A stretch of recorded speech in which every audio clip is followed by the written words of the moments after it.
Welcome to Podcast 2. Yep. This is the pond. We are the kois. Okay, so we're going with the koi pond. That's right. We're gonna. All right. I think what we'll do is we'll call it the pond. Okay. Yep. And Pond with the kois. Pond it's with the kois. something like that, or the koi pond. But this room, our studio, if you will, is going to be known as the pond. I like it. You know, I like and right in here somewhere we'll have a little blurb going back to famous Caddyshack quote: "Pool pond, pond would be good for you." So. Place anytime. What's your address over there? You're on Briar, right? Briar, 2. You got a pool over there? We have a pond in the back. We have a pool and a pond. A pond would be good for you. Natural spring. Oh, yeah, or the pool or the pond. Anything would be good. Chevy Chase and Bill Murray in a classic scene, so it lends itself nicely to our podcast. Yeah. So I love it. Shout out Matt for the name suggestion. yeah, absolutely. So as we get this room kind of organized, as we get the pond kind of organized how we want it to be, Get some ducks on it. we're going to need some ducks, some memorabilia, some different items. As you see different podcasts that are out there, of course, we're big fans of whose show? Pat McAfee. Pat McAfee. Yep. And you have to have stuff in your studio, right? Good studio. So I would like to take this opportunity to offer up the first studio item that we're going to have on display in the background here in the pond. It is a hockey stick. Hockey stick. And this is a classic baby. Okay. Yeah. This is a stick that when the Dayton Bombers were a thing oh my God. back in probably 1995, perhaps. Good Lord. They were handing out autographed hockey sticks to try to entice you to get season memberships, season ticket subscriptions. And so I've had this thing in the corner of my office collecting dust since 1995. And so I'd like to offer this baby up. I knew there was a reason I kept it. Yep. We never knew why. For 28 years. So The stick. thank you, Dayton Bombers, for the first official item in the pond. Memories. We see how that turned out. Da, da, da, da, da. And there it is.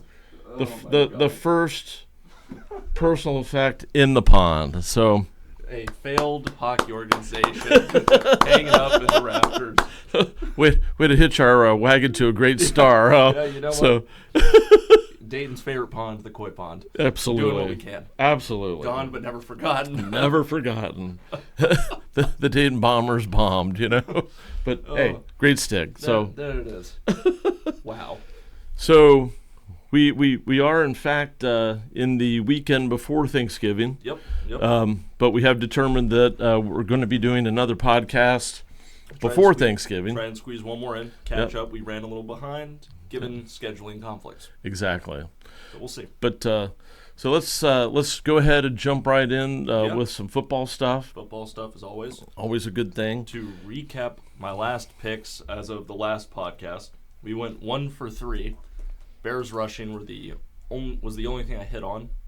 I know that the interception on the Carolina Panthers did not hit, and there was one other thing that didn't hit, but that doesn't matter because if you took the Bears rushing in that game, I think Deontay Foreman and someone else, it would have hit. So not the start we wanted, but we'll get there. We got some picks for the upcoming week and go from there. But there was some big news just this first game of the week. Bengals Ravens. Yeah, huge news. Joey Burrow out for the season. Unbelievable. That's bad. So the Ravens, I think we can say now, and we'll talk about everything that follows after that, including Joe Burrow, but the Ravens are certainly right now the elite of the AFC Central. Yes.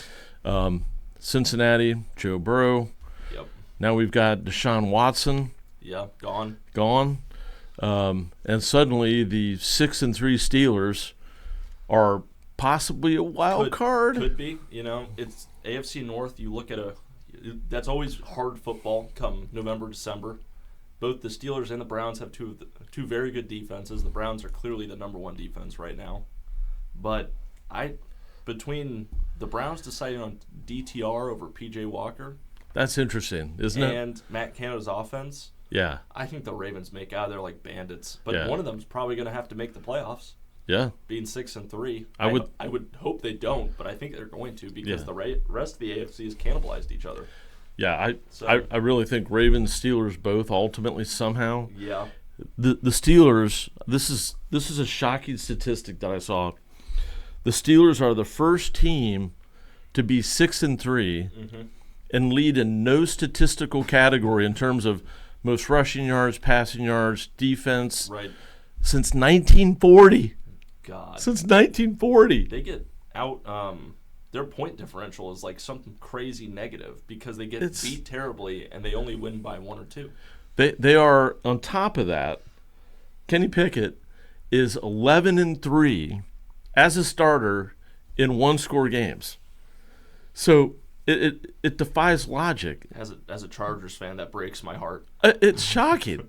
And the only thing that you can go back to and say is Mike Tomlin is an amazing coach. There is no doubt about it. That team, how bad they would be the last 3 years without him, would be shocking. Yep. Given they've had some crazy injuries. Yeah. But even with that, I mean, Tomlin, will go down as one of the most underrated coaches, I think. So one of the things this segues nice into to talk about right here, since we are the kois in the pond, Yep. Let's talk a little bit about the NFL award, which has the initials KOI, Coach of the Year. Coach of the Year. We're talking about the Pittsburgh Steelers. We're talking about Mike Tomlin. Yep. I would say right now he's got to be number one on your list. Yes. Based on where he's at with what he has. Yes. For this year, I would say he's up there. I'm trying to think of who else, other good teams. I don't think Sirianni they got good draft picks. I don't think he's anything special personally. But the tush push, does that give anybody a reason on the Eagles to start winning awards? Or do they hate him for it? Well, the tush push is a love-hate situation for sure. Yeah, everyone's got an opinion. But, I mean, the fact they came up with that play, do you think someone on that coaching staff wins just based off that alone? Well, perhaps. Maybe. Something to think about as well. That's right. D'Amico Ryans for the Houston Texans. Yes, that team out of nowhere. That team is killing it. Stroud is special, and, that coach looks good. Oh, my gosh. I mean, do the Vikings get talked about with Dobbs and the fact that they're on a hell of a streak right now? Completely agree that Kevin O'Connell, the head coach of the Vikings, has to be in the conversation. 2 years of great records given the situation. Trying to think. Who else? I would Dan say Campbell? Dan Campbell was going to be next to me.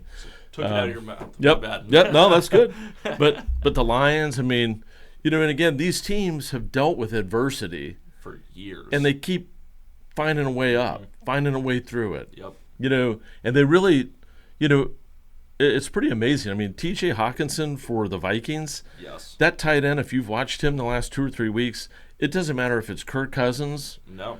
Or is it Aiden? Oh, it's Dobbs. Yeah. Dobbs. Yeah. Did you hear that apparently, what's his name, Hawkinson? Hawkinson and Dobbs practice in the offseason together. Really? And that's a reason why they went out and got him. That's insane. Because JJ wasn't back.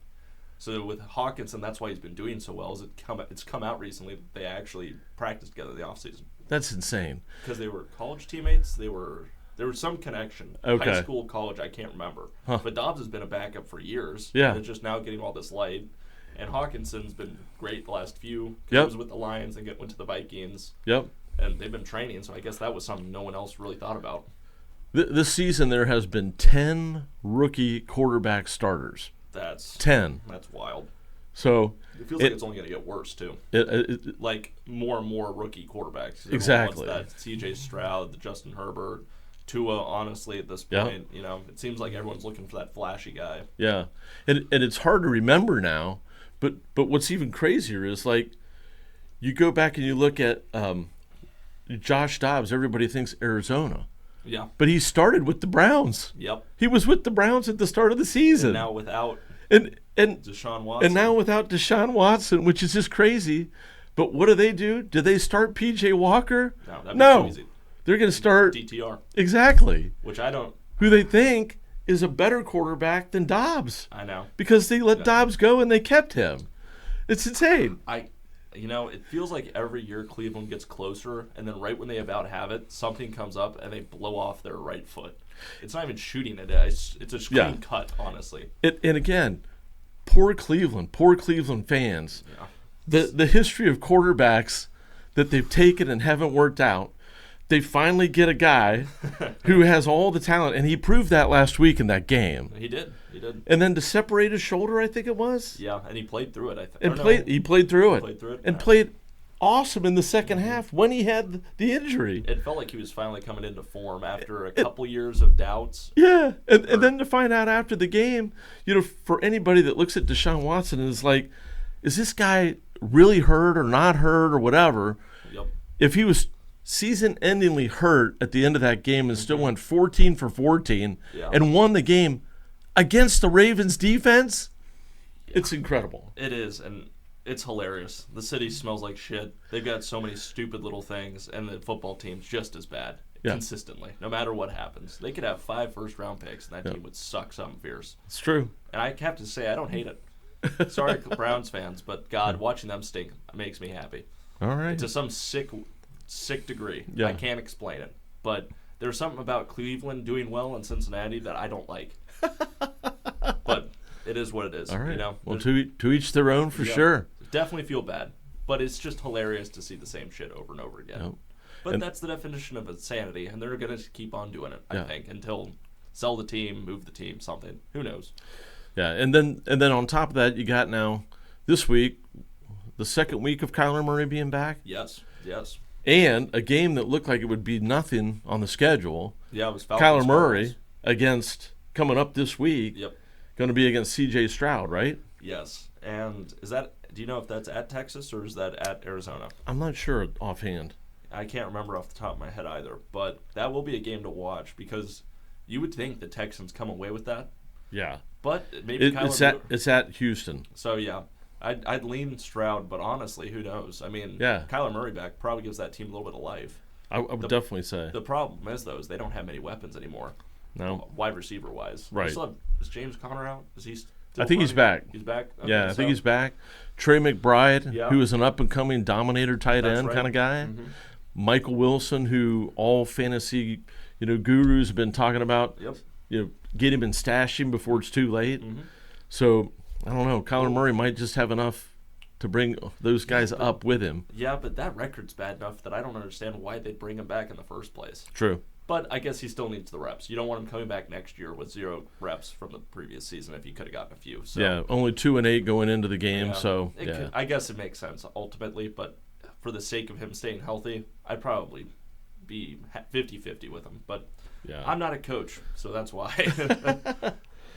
Let's see. Man. So the other one thing I wanted to touch on, too, that kind of bugged me this week. Oh, let's hear it. So the Buffalo Bills. All right, the Denver Broncos go in there and beat them. Actually, for the first time since 2007, which also was a come-from-behind field goal that Denver kicked, I think, to win 15-14. Oh, my God. So, Denver somehow has a way to play there. I don't know. They're looking hotter and hotter. Russell Wilson's, I think everyone owes him an apology after last year. Agree. Maybe it was the coach. Maybe someone needed to come in and say, we're not giving you an office. You aren't wearing your jersey to practice. Yep. Shut up and show up. And let's face it, Sean Payton knows what the fuck he's doing. So if there was any doubts about him, I would safely say you can dismiss him because that team has not much. They were selling a lot of their players for a while there, and they've only improved. Yeah, exactly. So he's, they look better. Yep. At least he's figuring out how to use Russell Wilson. Yep. The Buffalo Bills losing that game, Ken Dorsey getting fired bothers me. They used him as a scapegoat. They really did, because 12 guys on the field for the last kick that was a miss, by the way. Yes. Only to get a re-kick and then make it and win. Did you see that one of those guys was DeMar Hamlin? Was it really? Oh, there was extra on the field? I did not see that. Whoops. Bills fans had some pretty terrible memes to say about that. So hinting that he probably should have stayed. The love is gone. The love is dead. That was fast. Yeah, no, that didn't take long. But losing at home in that game, I mean, they probably are looking to almost miss the playoffs at this point. Yeah, they are hanging on by a thread at 5-5. Yeah. And again, I don't know. Ken Dorsey getting canned. Didn't feel like he's the problem. I understand you're not happy about Stephon Diggs is not getting the ball. He's not the key to the offense. But what's not the key is James Cook fumbling it, Josh Allen fumbling it. Yep. Then 2 interceptions. I believe so. So there was 4 points there. And he kept it to 2 points. Yep. And the reoccurring theme is a Josh Allen interception damn near every game. And Josh Allen talked about the Ken Dorsey getting fired. Yeah. And he was visibly upset talking about this. He says, I understand it. I understand the decision, but this stinks. So does that hurt them more, I bet? Or do I wonder? Sorry. I wonder that because again, who steps up in that position? No one wants that spot right now. No. They can't. That's a team that should be good. Yeah. That is terrible. Exactly right. And that's a hurt defense, so you can't rely on the defense to help. Right. Not when you're looking like that to the Broncos. No. So lots of blame to go around. Like you said, a scapegoat, no doubt. To me, it's a shitty deal for Ken Dorsey. I don't think that's where the fault lies. No. But okay, you got to do something. 5-5. It's the same conversation as this past offseason as Josh Allen just needs to do better with the ball. Yeah. That was talked about with Dak last year. Yeah. I would say Dak has done a much better job this year. Yeah. Versus with almost the same coaching staff, minus Kellen Moore. Right. Little change there. However you feel about that, but that happened in the offseason, I think, right? It did. Yep. And we're seeing the same problem with Josh Allen, and one team has gotten a lot better, and one team looks a lot shittier. Right. And I think we can safely say that Dak probably had a better job of thinking about that stuff. Yep. Meanwhile, the Bills, Josh Allen's still doing his shit. Yeah, exactly. So you can kind of see it, but again, bad situation there for them. Terrible situation. Jets at 4-5.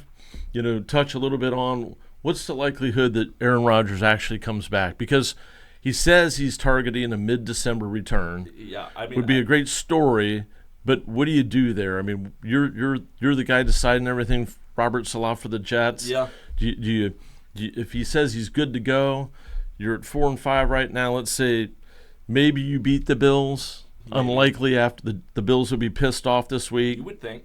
So you're going to probably be 4-6. Yeah, I mean, well, you're looking at that division.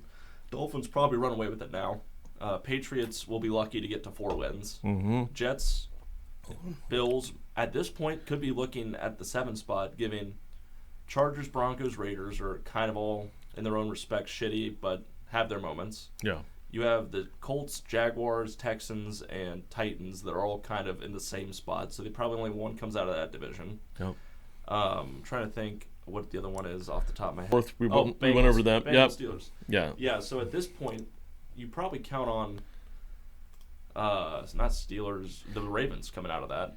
So it'll come down to probably the last few games. So I would say there's a shot. Not a good shot, but there's a shot if Aaron Rodgers were to come back and the Jets can get a game in the next few weeks. I don't think it's completely out of the question.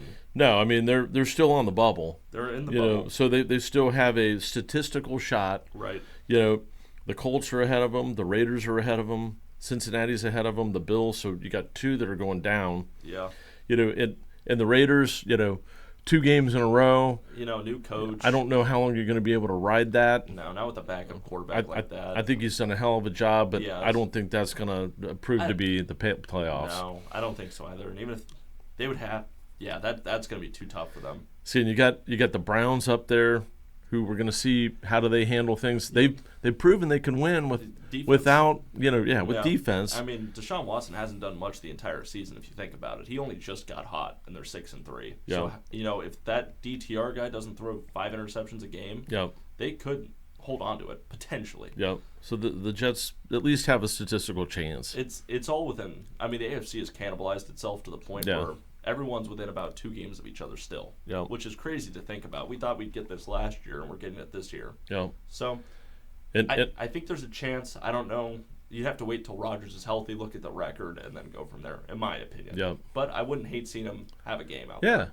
But does he come back to show the boys that he's a man and good to go? And I think he comes back, and if they're smart, they'll wait for Patriots. They'll wait for an easy game where it shouldn't be bad. Ease him into it. But in my opinion, that's a good segue into Bill Belichick. Yeah, it is. What do you think about that? Is he gone after this season, you think? I don't see how he's not. That's what I'm thinking. I think when you watch the games, when you see how they play, either he's going to lose the personnel element, right, or he's going to be gone. And I think that's where he and Bob Kraft are going to get into it, and that's where they're going to agree to go their separate ways. Yep. Because he's not going to want to give up one of those elements. No. Kraft is going to insist on it. Yep. And Gone. so the question then, so number one, does he leave the Patriots? Great question. Number two, does he coach again somewhere? You know, there obviously the rumors have been he'll coach somewhere else, but I don't know. Yeah. If I'm him, he's still chasing that Tom Landry record, isn't he? Or I don't know if he might, maybe Don Shula? Maybe. I think there's a record he's still chasing. I don't know which one it is. It might be most winning seasons, or it might be total wins. Okay. Because they might not get it this year. Yeah. So if one of those records that he's close to, they don't break, I could see him coaching again. And the two teams that I've heard the most about are Commanders have shown interest and the Chargers. Which I wouldn't hate him on the Chargers because all they're missing is a defense. I don't need a Bill Belichick offense. I need a defense with Kellen Moore. Right. I would love that combo. But I honestly don't think he'd go West Coast because he's lived on the East Coast his entire life. Yeah. That's why I give a little bit more stock to the Commanders, given I don't know how real it was or where I saw it. So I can't imagine he'd want to go to the Commanders anyway. Yeah. That's such a bad organization right now, and then you'd be fighting the Eagles and Cowboys to win that. I don't think you want to go there. Yeah. I think he could go to the Chargers for that opposite reason, that they could make a playoff spot easily if the defense was a little better. But I don't know. I don't know where he goes. I want to say he probably coaches again, but I don't know that for sure.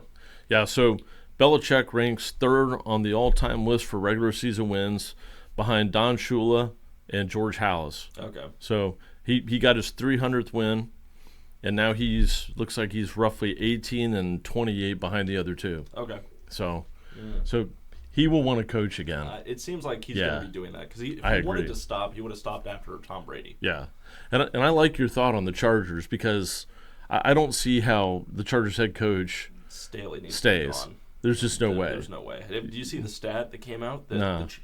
In the 59 career starts with Justin Herbert, they have scored 1,502 points. The defense in those 59 games has let up 1,502 points. Wow. It is even. Wow. His record, I think, is 28 and 29 or something like that. Maybe 28 and 30 now. Wow. So, the Chargers just need a defense. But that's the story of my life with them. And again, I mean, what was it, a couple weeks ago, Jay Sislin whooped my ass in fantasy with the Chargers defense scoring like 30 points. And then the very next week, they didn't do crap. They'll always beat the shit out of the bad teams, and they'll do terrible against any team above 500. Yeah. It's annoying, but it is what it is. It, again, sounds like my Cowboys. Same thing. Yep. So another day, same story. Yeah. So the Cowboys have Panthers this weekend. Yep.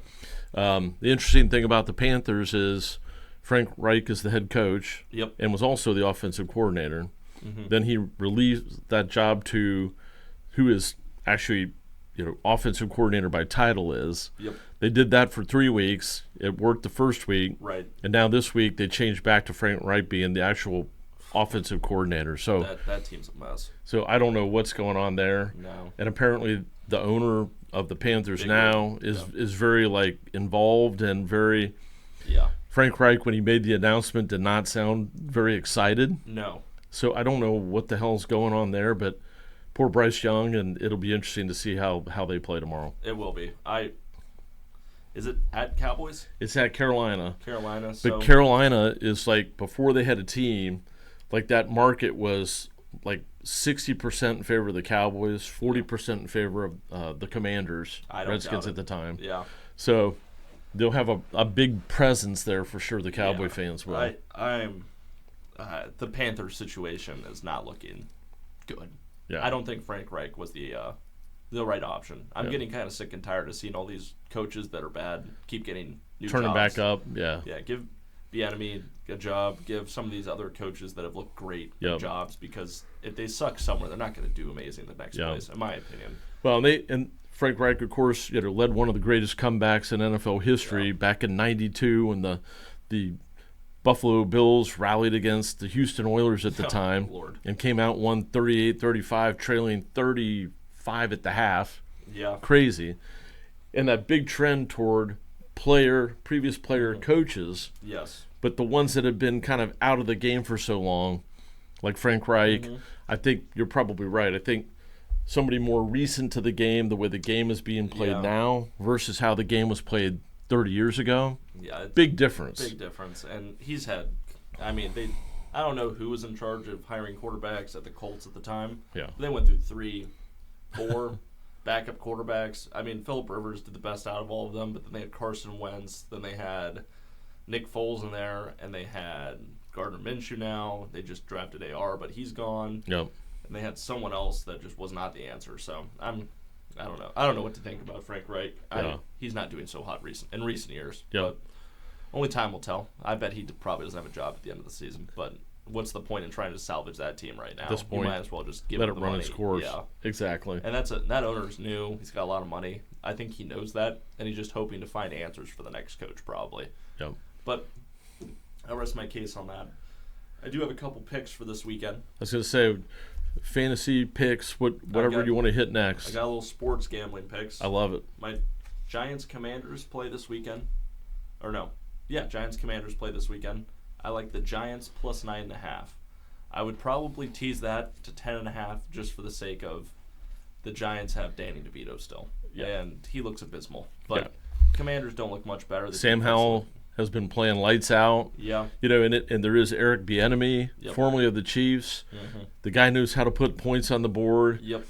Despite the head coach. Yeah. Oh. So I think it's a matter of time before he's gone. Ron Rivera is gone. Eric Bieniemy will be the new head coach. Yep. I guarantee it. Magic Johnson being an owner of that team now, they're sick and tired of this. Well, Commanders last year were dealing with trying to track down the owner. Yeah, Remember? Exactly. Schneider. In Italy. Yeah. Yeah. But so I think 9.5 is too much. I think that game will be a lot closer being a divisional game too. Yeah. I like it. So, and then Vikings and Broncos. I like the Vikings. I think they're on a hot streak at the moment. It's 2.5. I tease that to 3.5 just to cover a field goal. But Broncos are good. I think the Vikings right now are looking better than the Bills. And the Bills only lost by 2 points, 3 points. I think Vikings cover. But we'll see. I think that's a very good call there. So the other game we want to certainly talk about, and Collin, I always enjoy talking about overs and unders with you. The Classic. Eagles at Chiefs. Eagles at Chiefs. That's Monday night, Sunday night? That's Monday night. Okay. Is that last year's Super Bowl or a couple years ago? Can't remember. Last year. Because that was when the 49ers ran out of quarterbacks. Yeah, that's right. The 49ers were like, they suck. And So the Chiefs won that game 38-35, if I remember. I think you're right. I know the Chiefs won. I can't remember exactly. So, going to be a hell of a game, I would think. You would assume. There's some bad blood in here, probably. There is. The Eagles should be fired up. Their secondary is not that great. Mm-hmm. The Chiefs, I think Kelsey's a little banged up. They really don't have a wide receiver one yet. No, they're looking for Rice or some of these other guys to step up. They got McKinnon back, maybe. Yeah. Was it Hardman? Hardman. Yeah. That's what I'm thinking of. Sorry. No, that's good. So what do you think over or under? What do you put the total points on that game? It's prime time. So and it's Chiefs, Eagles. It's probably inflated. I don't know what the number is. It's probably inflated. It's prime time. I'm going to go with the under because it's the most profitable bet this year for prime time. But the problem is the Eagles have that ability to just pop off. Yeah. Is it at Eagles? It's at the Chiefs. Under, for sure. I think the X factor will be how many points the Eagles score. Do you have the number of how much it is right now? The over-under? Yeah. No, I couldn't find it on here. I got it. 45.5. Really? So the sports books have already factored in.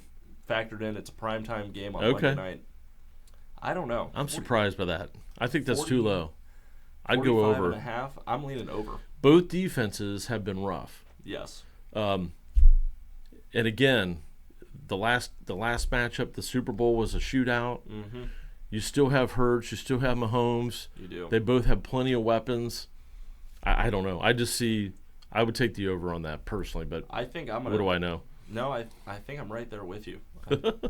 I'm hoping once it gets to Monday night, the Cowboys have won, and I can sit there and just enjoy it and pray that the Eagles get beat.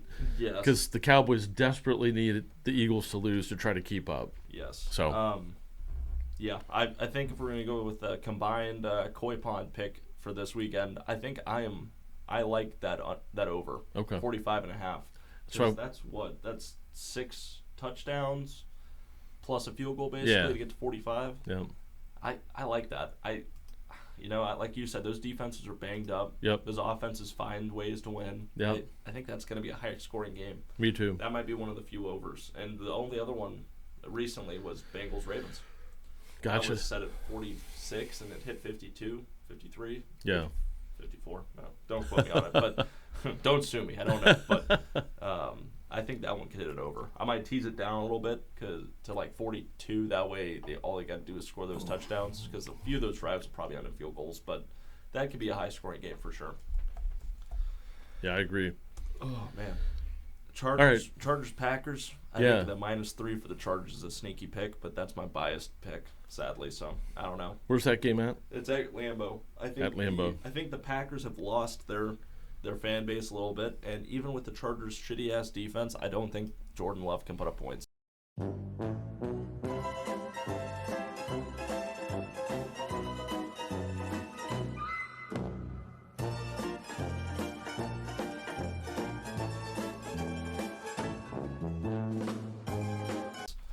So Chargers -3 is a sneaky one for me. Okay. But and they are definitely struggling. The Yes. Packers are definitely struggling. Yeah, Chargers are defensively, Packers are offensively.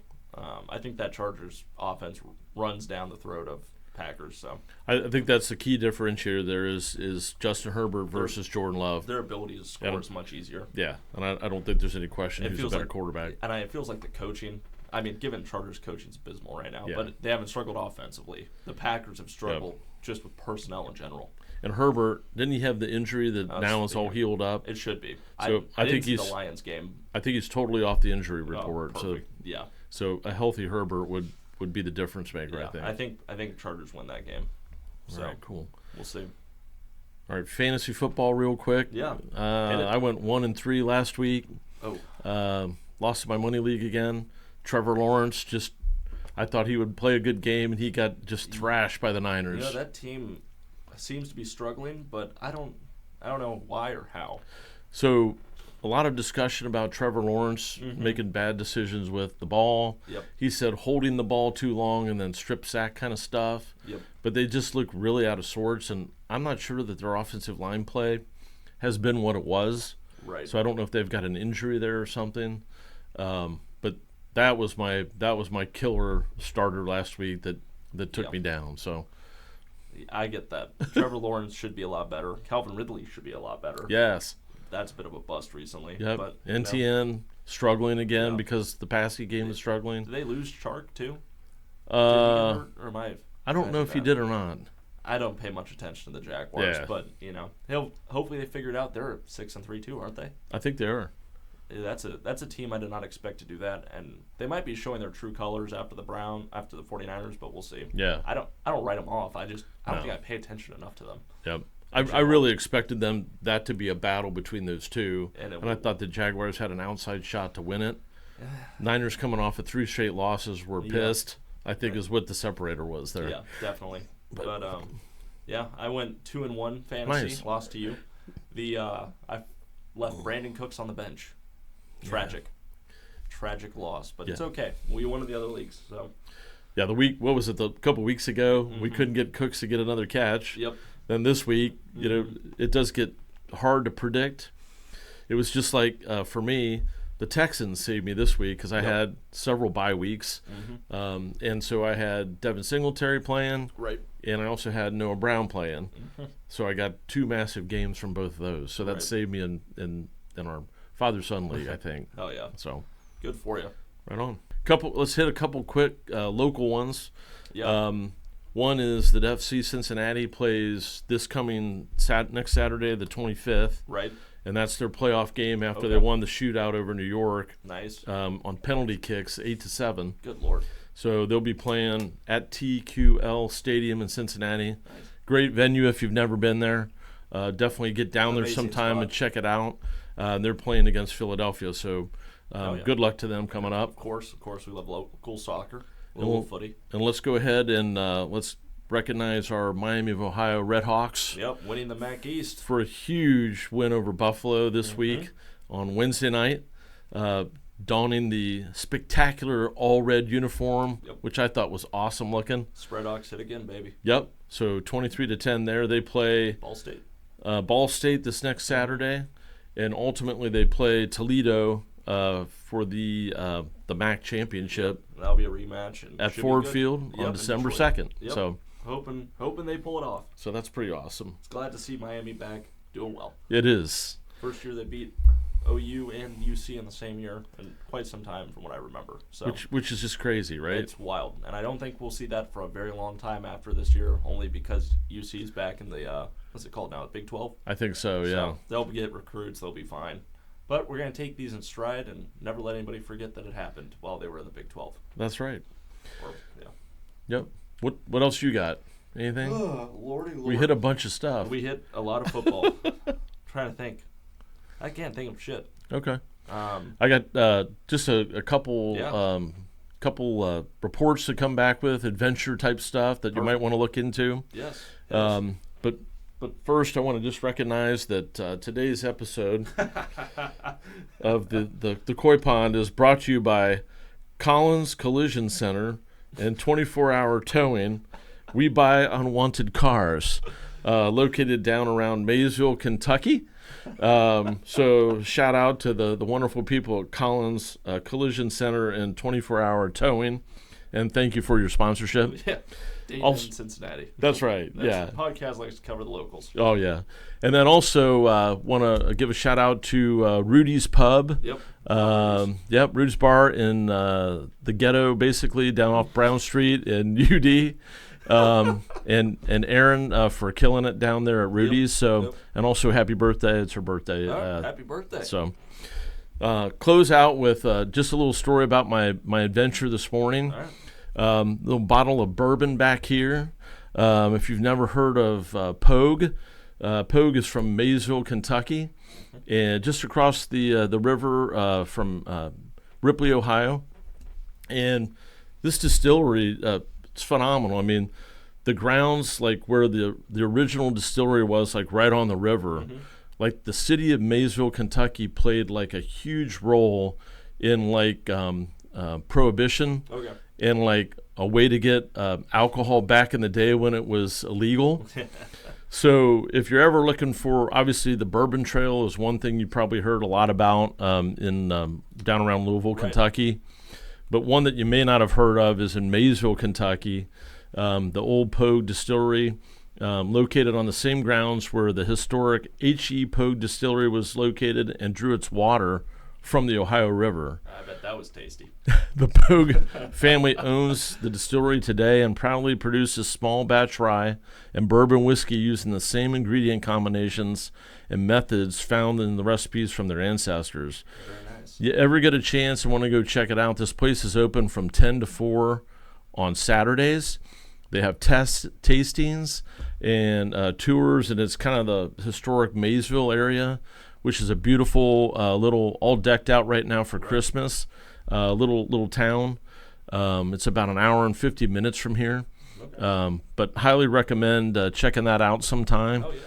And the family is great. I've met them before. Anyway, Old Pogue down in Maysville, Kentucky. Shout out Pogue. Yep. It looks great. Great bottle. Yeah, good stuff. Good corking. Great corking job. Very unique. Very unique. High quality. Yeah, you're the bourbon man. And I'll take your word for it. Yeah, Maysville is actually known as the birthplace of bourbon. Oh. So it's just crazy. And this whole thing started in 1876. Wonderful. Well, I can tell you what, if they try and take my booze away again, you'd make January 6th look like a Bush League baseball game. I tell you what. But yeah, that's awesome. Good little history lesson. Right on.